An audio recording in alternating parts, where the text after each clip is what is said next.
मैंने मंच को आसला बेलू चौकी गुड़ा सब खाली आज देखु समस्त बसी तथापि आज भी मैं अनुरोध करके जाऊँगी मो भौणीर पाला परिवेशन सरिया पर्यंत आपण विनम्र अनुरोध आपण मैंने रखिले मो सबुदिन से जाऊँचे आज भी कहूँ आपण मैंने निश्चित धैर्यर सह बसे अपेक्षा करेंगे अनुसंधान करेंगे विषय वस्तु बोला दिन जना शरण रखियो बोला दिन जना शरण रखियो बोला दिन जना शरण रखियो आनंद सागर सर्वेश्वर तेरा दरबारे हरि बोला हुए हुए बरतारी दिया ये ईश्वर ये अनुष्ठान रुखदरा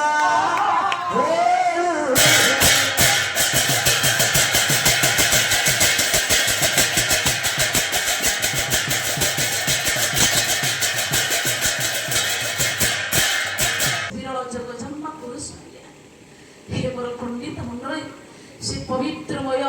महापुरुषंकर यही हूँ लेखा जे विश्रंक लिखी दरखास्त पंडित से आसी हरिपुर आज्ञा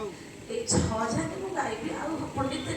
आम पाख कविता मैंने क्षय जाति जानी आम निकटतर से गाँ पाख पंडित हरिपुर बापा नवेम्बर 14 पड़े पंडित वार्षिक उत्सव आम सब दिन योगदान भगवान बिना पंडित सृष्टि मध्य गोटे पत्र भी खसबनी कि हबनी आज्ञा से लोकनाथ पड़ी बेड़े ओडिया जानी गोटे नर्स को पाखक डाकी ओडिशार पंडित पुरपल्ली अंचल मध्य जो पाला गाइबर सुजोग मिलता से पाला को पंडित लिखिं कहली मोर गोपीनाथ हूँ मो इष्ट मो गाँव ठाकुर तांकु केंद्र करी मु पाला शिखिली मो प्रभु को टिके कहिबु मो अपनरे पड़ी से मते रुटी के ता पाखो को नै जो कोइले लो खंड खंड कोटाए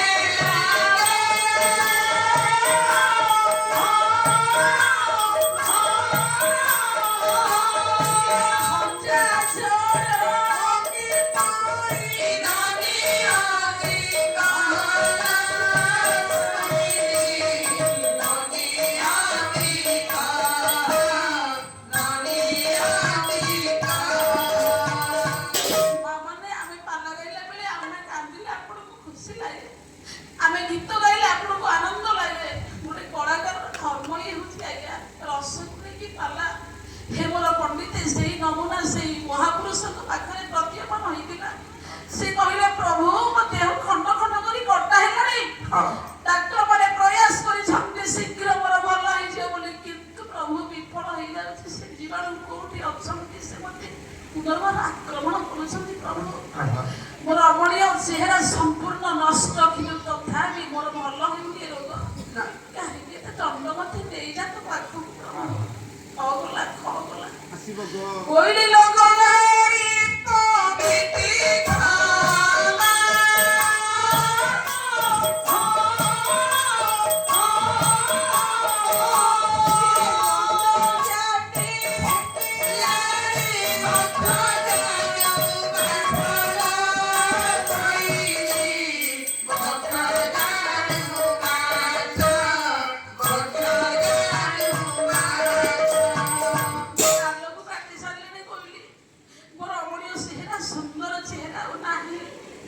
कंड काटी गाल को काटी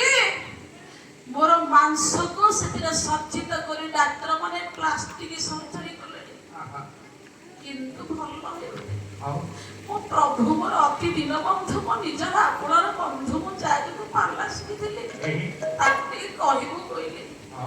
कहली लो घन श्याम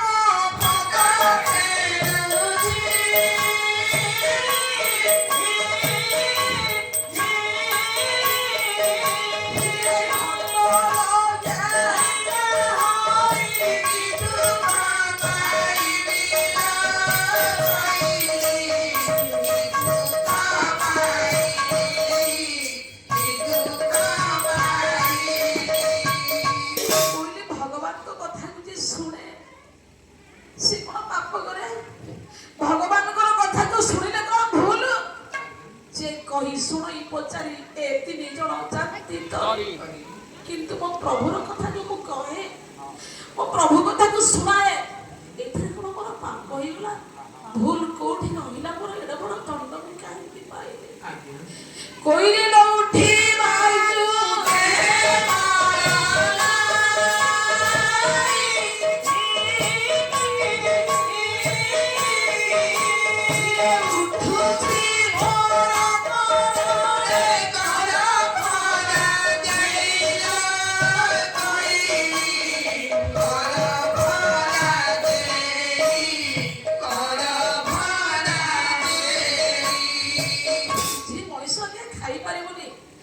ମଣିଷ ନିଜ ପାଦରେ ଚାଲି ପାରିବନି, ଅନ୍ୟମାନେ ଉଠେଇଲେ ଉଠିବ, ଅନ୍ୟମାନେ ଚଲେଇଲେ ଚଲିବ, ସେମିତି ଜୀବନ ଥାଏ କି ଲାଭ କଣ?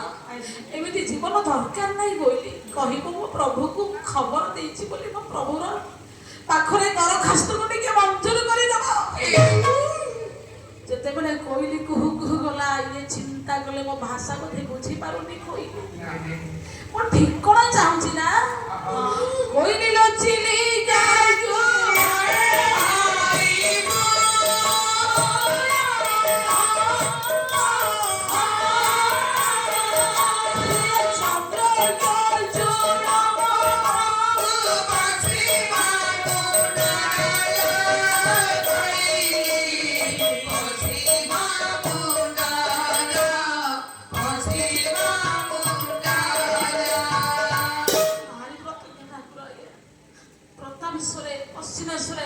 ପ୍ରତ୍ୟେକ ଶିବଙ୍କର ମନ୍ଦିର ପୂର୍ବ ଦିଗକୁ ହେଲା ବେଳେ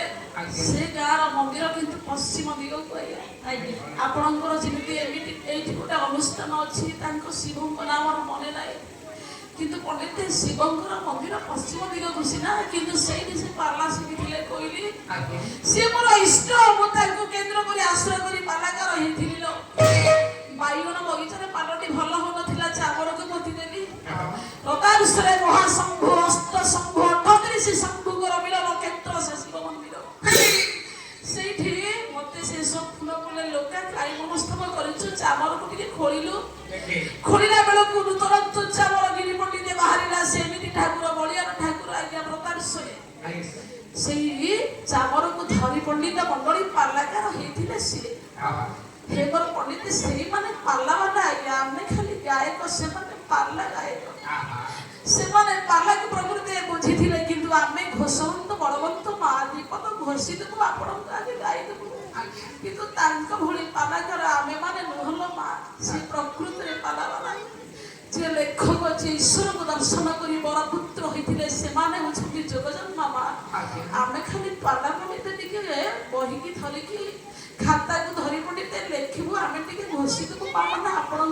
गाई देबु, किंतु सेमान भଳି पाला वाला आमे हेई परिबुनी मा। सेमाने होछथि स्वतंत्र पाला गायक, किंतु आमे खाली गायक। सेमाने प्रकृति रे पाला को बुझंती, सेठी पाई पंडित मंडली तांको गीत आज आपण को भलो लागे, बारंबार कहंती गाइबा पाई से गीत रे मधुर प्रेम भक्ति माथे के कहबे दे अपन कबला छसी आ गाइबा के समय ना कि मन शक्ति नाही खोइले ल छ मास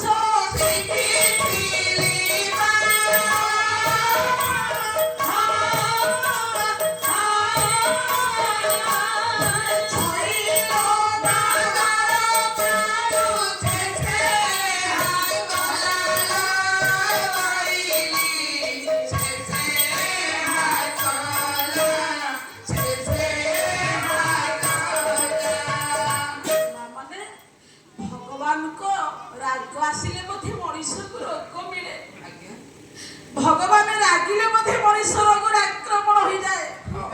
मन मध्य शंका सृष्टि होला, प्रभु मु जो रोग रे पड़िली मधे तू रागिलु नहले काहेकि एडे बड़ रोग मते देलु प्रभु।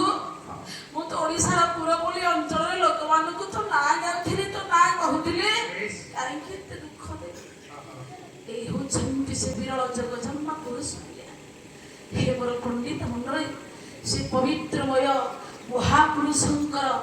एई होछि लेखा जे ईश्वरंक पाई लिखिथिले दरखास्त। पंडित से आसीथिले हरिपुर आज्ञा ए 6000 मु गाइबी आ पंडित ଆମ ପାଖ କବିତା ମାନେ ମୁଁ କ୍ଷୟଜାକି ଜାଣିନି ଆମ ନିକଟତର ସେ ଗାଁ ପାଖର ପଣ୍ଡିତ ହରିପୁର ତାଙ୍କର ବାପା ନଭେମ୍ବର 14ରେ ପଡ଼େ ପଣ୍ଡିତ ବାର୍ଷିକ ଉତ୍ସବ ଆମେ ସବୁ ଦିନ ଯୋଗଦାନ ଦେବେ